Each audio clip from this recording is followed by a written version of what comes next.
الحمد لله رب العالمين والصلاة والسلام على خاتم النبيين وعلى آله وأصحابه أجمعين أما بعد اللهم رب اشرح لي صدري ويسر لي أمري واحلل عقدة من لساني يفقهوا قولي۔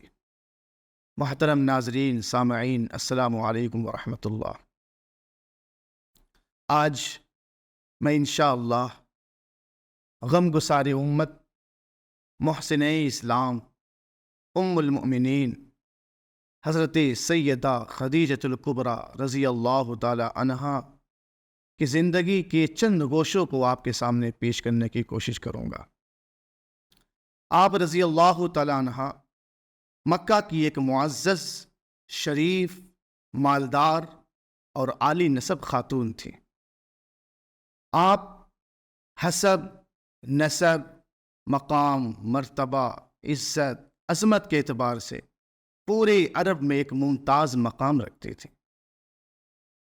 سرکار دو عالم صلی اللہ علیہ وسلم کے نکاح میں آنے کے بعد آپ نے اپنا سب کچھ، سارا مال و متاع اسلام کی راہ میں قربان کر دیا۔ سرکار دو عالم صلی اللہ علیہ وسلم سے نکاح کے بعد آپ نے اسلام کی راہ میں ایسی عظیم قربانیاں پیش کی، ایسی عظیم خدمات انجام دی کہ تاریخ انسانیت ایسی مثال پیش کرنے سے قاصر ہے۔ آپ کی ولادت واقعہ فیل کے 15 سال پہلے مکہ کی سرزمین میں ہوئی۔ آپ کا خاندان قریش تھا۔ آپ کا سلسلہ نسب 5ویں پشت پر سرکار دو عالم صلی اللہ علیہ وسلم سے مل جاتا ہے۔ آپ کا لقب سیدہ قریش اور طاہرہ تھا۔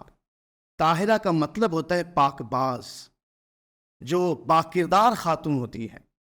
مورخین کہتے ہیں، مورخین حیرت زدہ ہے کہ وہ معاشرہ جو عورتوں کو باعث ننگو آر سمجھا کرتا تھا، جو ماؤں کی گود سے بچیوں کو چھین کر کے زندہ قبر میں درگور کیا کرتا تھا، وہ معاشرہ اگر کسی عورت کو باحیا، باکردار اور طاہرہ کا لقب دیتا ہے تو آپ اس سے اندازہ کر سکتے ہیں کہ سیدہ خدیجہ رضی اللہ تعالیٰ عنہا کس خوبی اور کمال و صفات والی خاتون رہی ہوں گی۔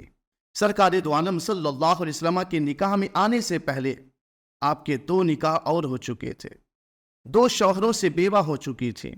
آپ کے پہلے شوہر ابو حالہ اور دوسرے شوہر عتیق بن عامد مخزومی تھے۔ جب دوسرے شوہر کا انتقال ہوتا ہے تو آپ نے اپنی زندگی کو تجارتی سرگرمیوں میں مصروف کرنے کا ارادہ کر لیا۔ مکہ کے امیر گھرانوں سے آپ کے نکاح کے لیے رشتے آتے ہیں، لیکن آپ نے کسی بھی پیشکش کو قبول نہیں فرمایا۔ سرکار دو عالم صلی اللہ علیہ وسلم کی عمر جب 25 سال ہوتی ہے تو آپ 25 سال کی عمر تلک پورے مکے کی گلیوں میں امین اور صادق کے لقب سے مشہور ہو چکے تھے۔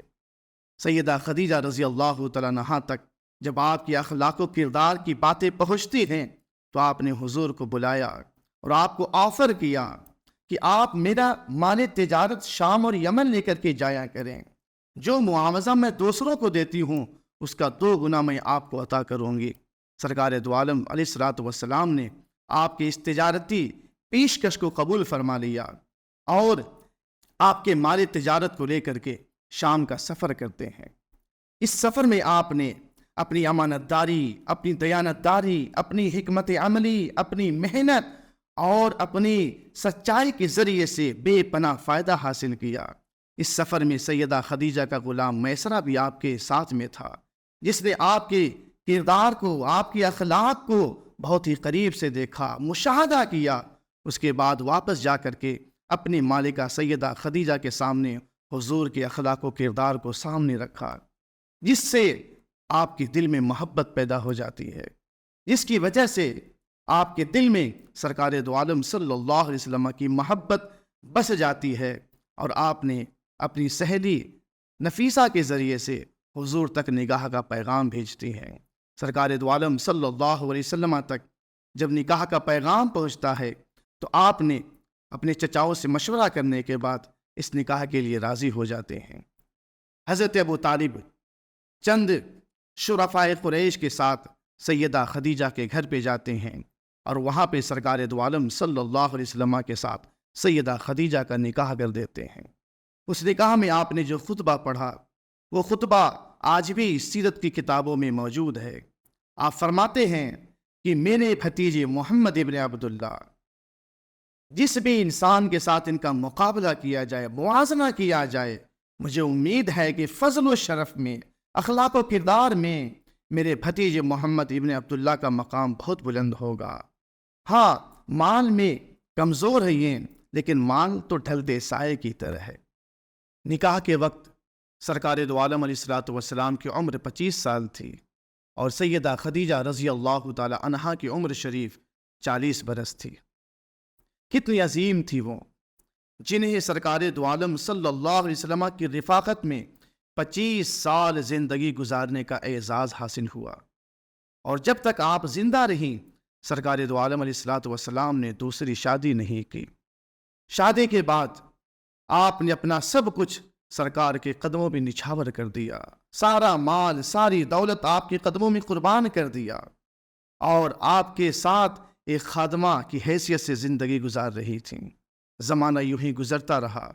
جب سرکار دو عالم علیہ الصلوۃ والسلام کی عمر شریف 40 برس ہوتی ہے، غار حرا میں اللہ کا پیغام آتا ہے، پہلی وحی نازل ہوتی ہے، حضور گھبرائے ہوئے گھر پہنچتے ہیں۔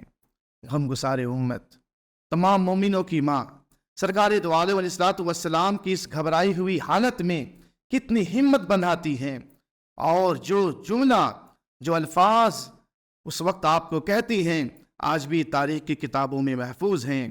عرض کرتی ہیں، کلا واللہ لا یخزیک اللہ ابدا انک لتصل الرحم وتصدق الحدیث وتحمل الکل وتقری الضیف وتعین علی نوائب الحق۔ میرے شوہر، آپ رنجیدہ نہ ہوں، اللہ آپ کو ضائع نہیں کرے گا، اللہ آپ کو رسوا نہیں کرے گا، اس لیے کہ آپ صلہ رحمی کرتے ہیں، آپ سچ بولتے ہیں، آپ ناداروں کا بوجھ اٹھاتے ہیں، آپ غریبوں کا سہارا بنتے ہیں، آپ مہمان نوازی کرتے ہیں، اور آپ حق کے راستے پر چلنے والوں کی مدد کرتے ہیں۔ عزیزان ملت اسلامیہ، اعلان نبوت کے بعد کیسے کیسے مرحلے آئیں، ابتلا و آزمائش کی کیسی کیسی گھڑیاں آپ کے سامنے آئی، لیکن ہر لمحہ، ہر قدم سرکار دو عالم علیہ الصلوۃ والسلام کے ساتھ آپ کھڑی رہیں، استقامت کی تصویر بنی رہیں، اپنا مال، اپنی دولت تبلیغ اسلام کے لیے، مسلمان غلاموں کو آزاد کرنے کے لیے سب کچھ آپ نے قربان کر دیا۔ حضور سرور کائنات صلی اللہ علیہ وسلم سیدہ خدیجہ رضی اللہ تعالیٰ عنہا سے بہت محبت کیا کرتے تھے۔ انتقال کے بعد بھی آپ کی زبان پر ہمیشہ ان کا تذکرہ رہتا تھا، آپ کے دلوں میں ان کی محبت آباد رہا کرتی تھی۔ سیدہ عائشہ صدیقہ رضی اللہ تعالیٰ عنہا فرماتی ہیں کہ رسول خدا صلی اللہ علیہ وسلم حضرت خدیجہ کی تعریف اور آپ کے احسان کا ذکر کیے بغیر گھر سے نکلتے ہی نہیں تھے۔ ایک اور حدیث پاک میں حضرت سیدہ عائشہ صدیقہ رضی اللہ تعالیٰ عنہا فرماتی ہیں کہ مجھے حضور کے کسی زوجہ پر، کسی بیوی پر اتنا رشک نہیں آتا جتنا رشک حضرت خدیجہ پر آتا۔ حالانکہ میں نے انہیں دیکھا نہیں، لیکن حضور کی زبان سے اکثر ان کا ذکر سنتی رہتی تھی۔ حضور جب بھی کوئی بکری ذبح کرتے تو اس کا گوشت ان کی سحریوں میں پہنچایا کرتے تھے۔